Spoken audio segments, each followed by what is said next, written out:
Em nome do Pai, do Filho e do Espírito Santo, podemos nos assentar.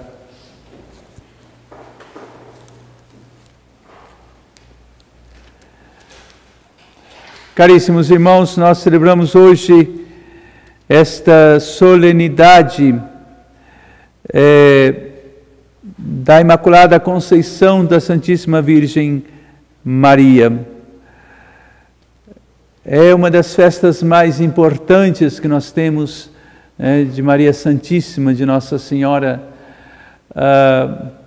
porque a Igreja definiu, o Papa Pio IX definiu em 1854, 8 de dezembro de 1854, o dogma da Imaculada Conceição, ou seja, Maria, no momento da sua concepção, ela foi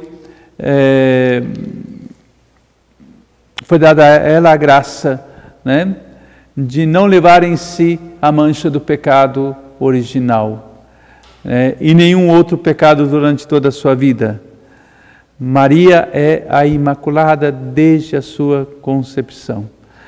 Esse é um dogma, essa é uma verdade de fé que a Igreja nos propõe a crer, e é uma obrigação do cristão crer nas verdades de fé da Igreja, nos dogmas da Igreja. A antífona das primeiras vésperas dessa missa diz: "Tota pulcra és", toda formosa és Maria, e em vós não há mácula original, não há mancha original. Essa exclamação que a Santa Igreja nos coloca nos lábios é bem o grito espontâneo da humanidade inteira, que traz consigo gravados na sua carne as consequências funestas do pecado, diante da pureza sem mácula da Virgem Maria. Deus determinara desde a eternidade fazer de Maria a mãe do Verbo encarnado e adornou-a para isso com galas de santidade e fez assim de sua alma que ilibou do pecado digna morada de seu Filho. Maria foi preparada desde toda a eternidade. A primeira leitura nos falava do livro da sabedoria e falava da sabedoria de Deus, que estava com Deus desde sempre, desde toda a eternidade. A essa sabedoria comparada a Maria Santíssima, porque ela é a morada de Deus, ela é a mãe de Deus. Santo Afonso Maria de Ligório, no seu belíssimo livro, As Glórias de Maria, todo cristão deveria ler este livro, As Glórias de Maria. Ele diz que convinha que Maria fosse, a filha predileta de Deus, a mãe do Salvador e a esposa do Espírito Santo, E porque justamente Deus a adornou com todas as graças. Se pegássemos todos os santos de toda a história da Igreja e juntasse todas as graças que Deus concedeu a todos os santos, ainda faltaria muito para chegar no tamanho de Maria, no tamanho das graças concedidas a Maria. Em Maria estão todas as graças, de modo que Maria é a criatura mais excelsa de Deus. Depois de Deus vem Maria Santíssima. Então, nós hoje louvamos em Maria a sua Imaculada Conceição, nós acreditamos nesse dogma, nessa verdade de fé, mas também hoje é um chamado de Deus para cada um de nós também de imitar a Maria na sua vida de santidade.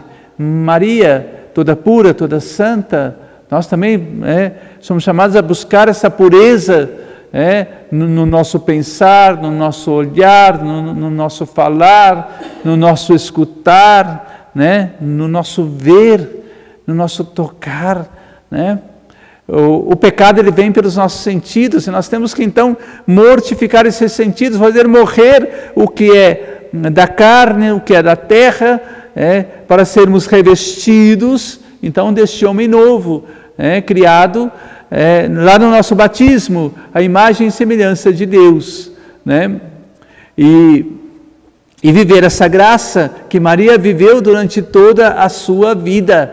Durante toda a sua vida, Maria não cometeu um pecado, nem um pecado venial sequer, porque não poderia o Filho de Deus vir numa carne pecadora.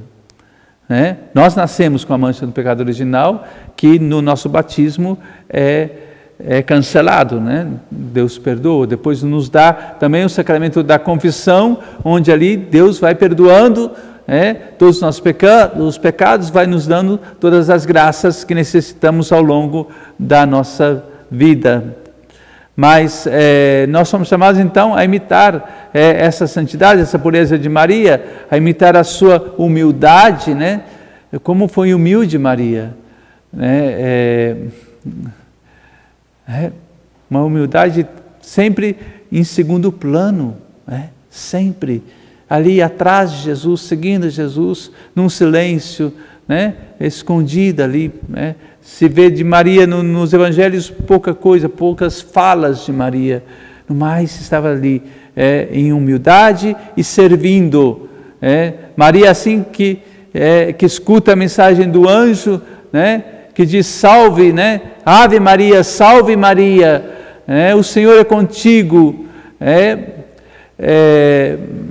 a graça de Deus, tu és plena da graça de Deus, Ave Maria cheia de graça, assim o anjo já exclama diante de Maria, tu és cheia da graça de Deus, porque todas as graças foram dadas a ela e Maria não se enche de orgulho, não, mas vai correndo servir a sua prima Isabel, vai. Então, caríssimos irmãos, as graças também que Deus nos dá ao longo da nossa vida para poder servir ao próximo.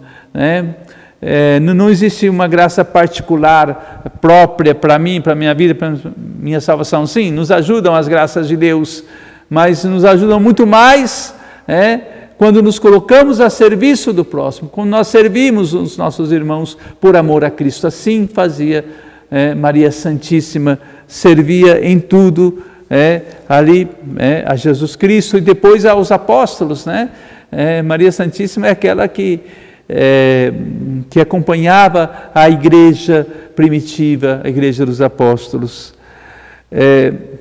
Então, esta redenção total que assim preservou a Virgem desde a conceição da mancha e consequências do pecado de Adão, não deve separar-se da nossa própria redenção.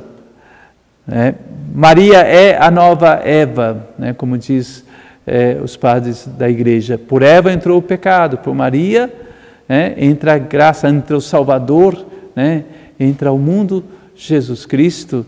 Então, assim como Eva também, que foi criada numa perfeição, numa justiça, numa santidade, sem a mancha do pecado. Adão e Eva foram criados também sem a mancha do pecado, porém eles pecaram contra Deus, e Maria não encontramos este pecado, E a festa que hoje celebramos então, que foi instituída por Pio IX, a seguir a declaração do dogma, conheceu vários precedentes. Já no século VIII celebrava-se no Oriente a festa da Imaculada, que vamos encontrar no século IX na Irlanda e no 11º na Inglaterra.